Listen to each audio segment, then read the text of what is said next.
নমস্কাৰ প্ৰিয় দৰ্শক, প্ৰজ্ঞান ইউনিভাৰ্ছ চেনেলত আপোনালোকক সকলোকে স্বাগতম জনাইছোঁ। আজি আমি লৈ আহিছোঁ, যিহেতু আজি জুলাই মাহত আপোনাৰ তিনিটা ৰাশিৰ বিশেষ হ'বলৈ গৈ আছে আৰু আপোনাৰ সেই তিনিটা ৰাশিত যিহেতু শনি আৰু সূৰ্য দেৱৰ যি আশীৰ্বাদ পাবলৈ গৈ আছে আৰু আপোনাৰ এনেকে পৰিস্থিতিত আজি কিছু আপোনাৰ সুফল আহি আছে। যিটো সুফল আজি আপোনালোকৰ কিনো সুফল আছে, কোন কেইটা ৰাশিৰ যিহেতু বিশেষ লৈ আহিছে, তাৰ ওপৰত আমি বিতংভাৱে আমি আলোচনা কৰিম। গতিকে পলম নকৰি আহক আমি ভিডিঅ'ৰ মাজলৈ সোমাই যাওঁ। প্ৰিয় দৰ্শক, জুলাই মাহ আৰম্ভ হৈছে গজেকেচাৰী যুগেৰে। মাহৰ আৰম্ভণিতে কিছুমান ৰাশিৰ বিশেষ উপকাৰ পোৱাৰ সম্ভাৱনা আছে।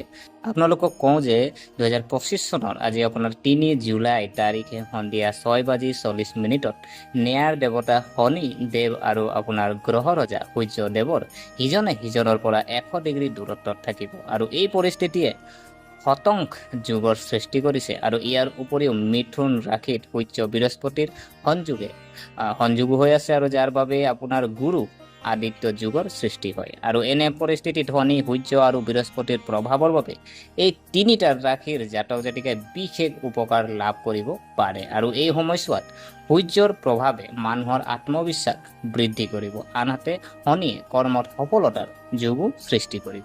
আৰু এই ভাগ্যৱান ৰাশিনো কোনবোৰ জানো আহকচোন। প্ৰিয় দৰ্শক, আজি যদি চোৱা হয়, প্ৰথম ৰাশিটো হ'ল আপোনাৰ কৰ্কট ৰাশি। কৰ্কট ৰাশিৰ যিসকল জাতক জাতিকা আছে, আপোনালোকৰ কাৰণে এই যুগে দৰমহা বৃদ্ধি কৰিবলৈ গৈ আছে আৰু আপোনাৰ ঘৰৰ বাহিৰৰ মানুহৰ পৰা সুখ আৰু সহযোগিতা লাভ কৰিব। ব্যৱসায়ৰ ক্ষেত্ৰত যদি চোৱা হয়, দ্ৰুত অগ্ৰগতি হ'ব আৰু পূৰ্বপুৰুষৰ সম্পত্তিও আহৰণৰ সম্ভাৱনা আছে। যদি ব্যৱসায়টো দীৰ্ঘদিন ধৰি লোকচানত চলি আছিল, তেন্তে এতিয়া আৰ্থিক লাভৰ সম্ভাৱনা আছে আৰু ভাই ভনীৰ সৈতে আপোনাৰ সম্পৰ্ক সাধাৰণতে ভাল। ব্যৱসায়িক দৃষ্টিকোণৰ পৰাও লাভৰ লক্ষণ দেখা গৈছে। আপুনি কৰা কিছুমান ডাঙৰ পৰীক্ষা সফল হ'ব পাৰে।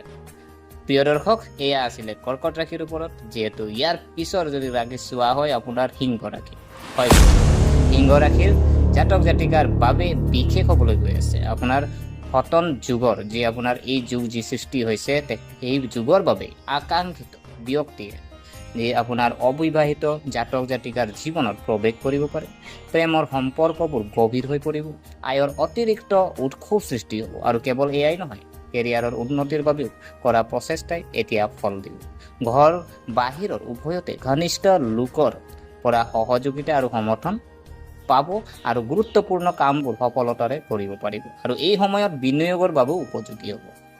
প্ৰিয় দৰ্শক, এয়া আছিলে সিংহ ৰাশিৰ ওপৰত যিহেতু আমি আলোচনা কৰিলোঁ।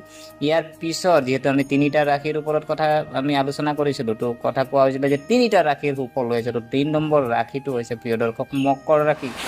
হয়, মকৰ ৰাশিৰ যিসকল জাতক জাতিকা আছে, আপোনালোকৰ কাৰণেও শনি আৰু সূৰ্যৰ আশীৰ্বাদ মকৰ ৰাশিৰ জাতক জাতিকাৰ ওপৰতো থাকিব। যদি আপুনি চাকৰি সলনি কৰাৰ পৰিকল্পনা কৰিছিল, তেন্তে এতিয়া ই সফল হ'ব। কৰ্মক্ষেত্ৰতো যথেষ্ট সফলতা আৰু অগ্ৰগতিৰ লক্ষণ দেখা গৈছে। নতুন নতুন সুযোগ পাব, যাৰ ফলত আপোনাৰ আত্মবিশ্বাস বৃদ্ধি পাব।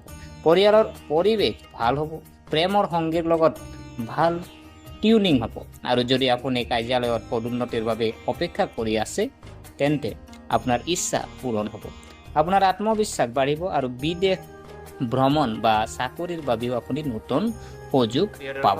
গতিকে আশা কৰিছোঁ আপোনালোকে ভিডিঅ'টো চাই ভাল পালে। যদি এই ভিডিঅ' আপোনাক কিঞ্চিত লাভান্বিত কৰিছে, তেনেহ'লে লাইক কৰিব, কমেণ্ট কৰিব, শ্বেয়াৰ কৰিব আৰু এনে আপোনালোকে ভিডিঅ' পাই থাকিবৰ কাৰণে আমাৰ চেনেলটো ছাবস্ক্ৰাইব কৰি আমাক উৎসাহিত কৰিব বুলি আশা থাকিলে।